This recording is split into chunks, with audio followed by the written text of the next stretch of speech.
दुनिया में सबसे शक्तिशाली चीज अगर कोई है तो वह हमारा मन है। महापुरुष कहते हैं कि जो हम पूरे मन से चाहें वह हासिल हो सकता है, पर क्यों हमारे मन से जो भी चाहें वह हमें नहीं मिलता। हर इंसान अपने मन से कामयाबी चाहता है, पैसा कमाना चाहता है, लेकिन फिर भी कामयाब नहीं होता। इसमें दो चीजें सामने आती हैं, या तो महापुरुष गलत हैं या फिर हम गलत हैं। इस कहानी से एक मंत्र समझने को मिलेगा जो बताएगा कि अपने मन से कोई भी चीज कैसे हासिल की जा सकती है। एक बार की बात है, एक आदमी के जीवन में सिर्फ दुख ही दुख थे। वह जो भी काम करता उस बेचारे को पूरा ही नहीं होता। घर में आता तो घर में क्लेश बना रहता, किसी से कोई मदद मांगता तो कोई उसकी मदद नहीं करता। ऐसा लगता था कि तारों और सितारों का पहाड़ उसी पर टूट पड़ा है।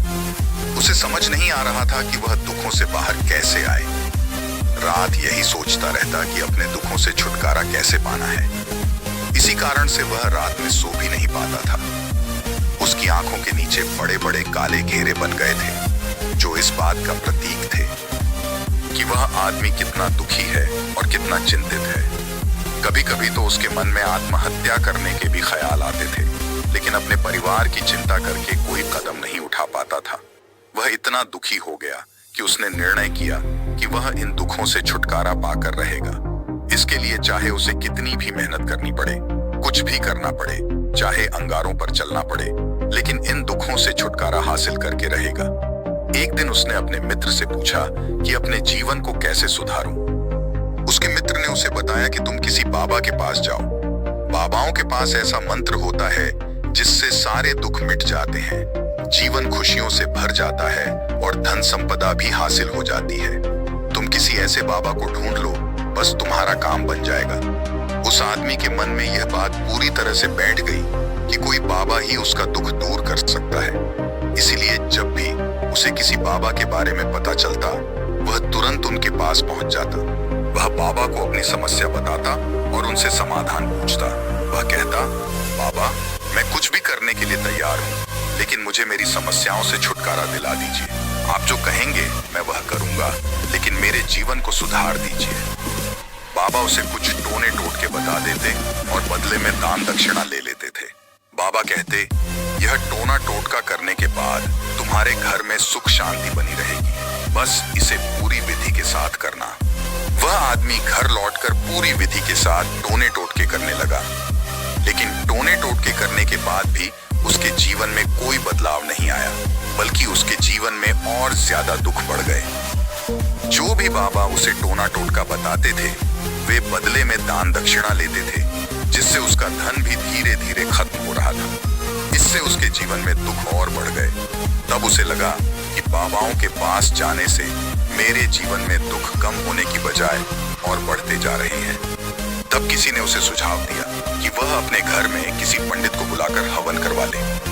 पंडित ने कहा, हवन करने से घर शुद्ध हो जाएगा और कोई भी बुरी ऊर्जा घर से बाहर चली जाएगी। किसी पंडित को बुलाकर पूरी विधि विधान से मंत्रों का पाठ कराओ, ध्यान करा और हवन करा, शांति आएगी। इस बात से वह आदमी प्रभावित हुआ और उसने एक पंडित को अपने घर बुलाकर हवन करवाया। हवन अच्छे से संपन्न हुआ और पंडित ने भी अच्छी दान दक्षिणा ली और चला गया। लेकिन कुछ दिनों बाद उसे महसूस हुआ कि उसके जीवन में कोई बदलाव नहीं आया। अब वह आदमी पूरी तरह से दुखी और परेशान हो गया। उसे लगा कि उसके जीवन से दुख कभी खत्म नहीं होंगे, और यही सोच सोचकर उसकी हालत खराब हो गई। फिर एक दिन उसने अपने मित्र से सुना कि एक बाबा है जो समाधान बताने के लिए कोई दान दक्षिणा नहीं लेते। उसे लगा कि यह बाबा दूसरे बाबाओं से अलग होंगे, क्योंकि ये दान दक्षिणा नहीं लेते।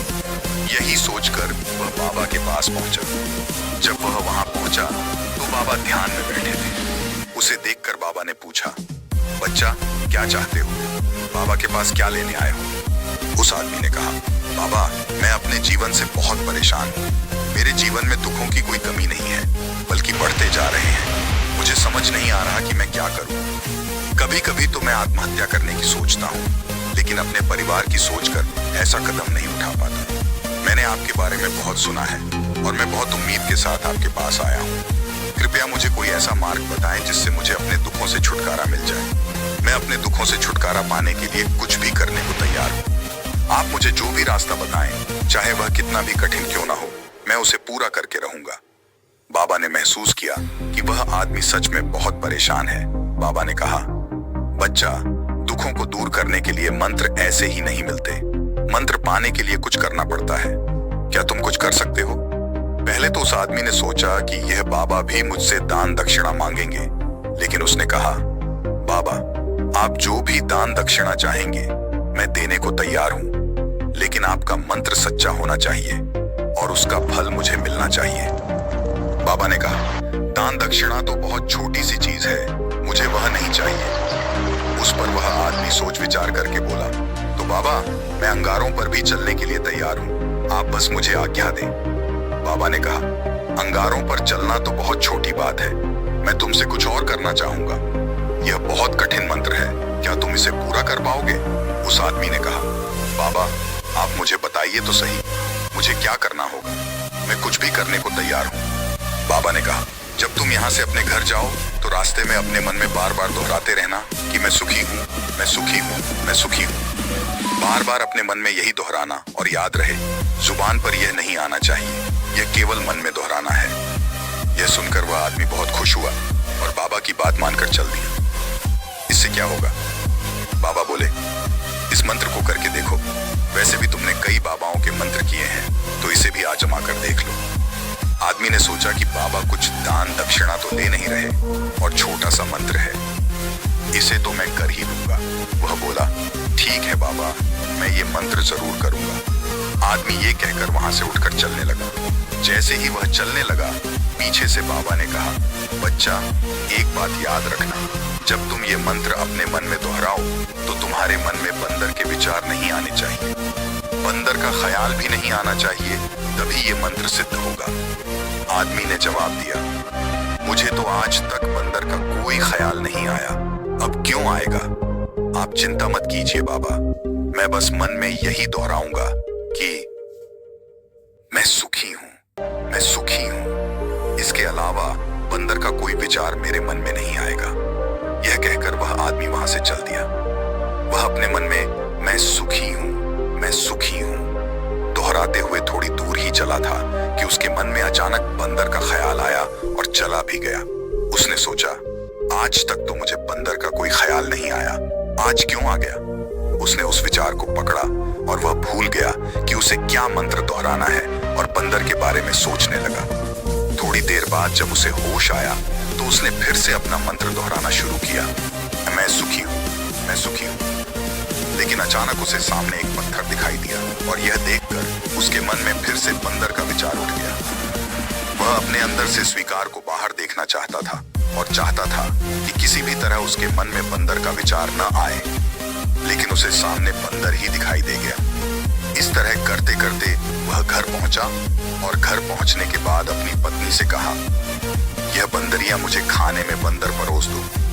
जब उसे एहसास हुआ कि उसने क्या बोल दिया तो वह अपने बाल नोचने लगा और दीवारों में सर मारने लगा कि आज तक मुझे बंदर का कोई ख्याल नहीं आया और आज मुझे हर जगह बंदर ही बंदर नजर आ रहे हैं। ये कैसी माया है? सोच सोच कर आदमी रात भर सो नहीं पाया। रात भर करवटें बदलता रहा और सुबह उठकर सीधे बाबा के पास पहुंचा। बाबा के चरणों में गिरकर कहा, बाबा, पता नहीं क्या चमत्कार हो रहा है, आज तक मुझे बंदर का कोई ख्याल नहीं आया, लेकिन जब से आपने कहा कि बंदर का विचार नहीं आना चाहिए, तब से मुझे हर जगह बंदर ही बंदर नजर आ रहे हैं। आदमी ने कहा, बाबा, मुझे तो आपके पीछे पेड़ पर बैठा हुआ बंदर भी केले खाते हुए दिखाई दे रहा है। ये सुनकर बाबा हंसने लगे। क्या हो रहा है? बाबा ये सुनकर हंसने लगे। बच्चा, ये मन का चाल एक ऐसा जाल है जिसे समझ पाना इतना आसान नहीं है। बंदर तो तुम्हारे रास्ते में पहले भी आते थे। जब तुम मेरे पास आए थे तो इन्हीं पेड़ों पर ये बंदर घूम रहे थे, लेकिन तब तुम्हारे ध्यान में ये बंदर नहीं थे। तब तुम्हारे ध्यान में सिर्फ अपने दुख थे। इसके बाद बाबा ने उसे बताया, बच्चा, हम जिस चीज से भी दूर भागना चाहते हैं, वही चीज हमारे मन में गहरे प्रवेश कर जाती है। वह हमारे अंदर मन में समा जाती है। असल में हम जिस चीज से भी छुटकारा पाना चाहते हैं, उससे छुटकारा इसलिए पाना चाहते हैं क्योंकि वह हमारे साथ बहुत गहरे से जुड़ी हुई है, और जितना ही हम उससे छुटकारा पाना चाहते हैं वह उतनी ही गहरी हमारे मन में बैठती चली जाती है और आखिरकार वह हमारे अंतर मन में छा जाती है। ऊपर से तो हम चाहते हैं सुखी होना, मैं सुखी हूँ, मैं सुखी हूँ, हमारे होंठ भी यही बोलते रहते हैं, लेकिन हमारे मन में दुख समाये होते हैं। हमारे विचारों में, हमारे मन में हमें दुख ही दुख दिखाई देते हैं। इसलिए अपनी जुबान से बार बार ये बोलने से कि मैं सुखी हूँ, मैं सुखी हूँ, हम सुखी नहीं होंगे जब तक यह मंत्र हमारे अंतर मन में प्रवेश नहीं करेगा। फिर उस आदमी ने पूछा, बाबा, लेकिन यह मंत्र हमारे अंतर मन में प्रवेश कैसे करेगा? ये सुनकर बाबा ने कहा, बच्चा, अपने दुखों से लड़ना बंद कर दो। जब तक तुम अपने दुखों को दूर करने के बारे में सोचते रहोगे तब तक वे तुमसे चिपके रहेंगे।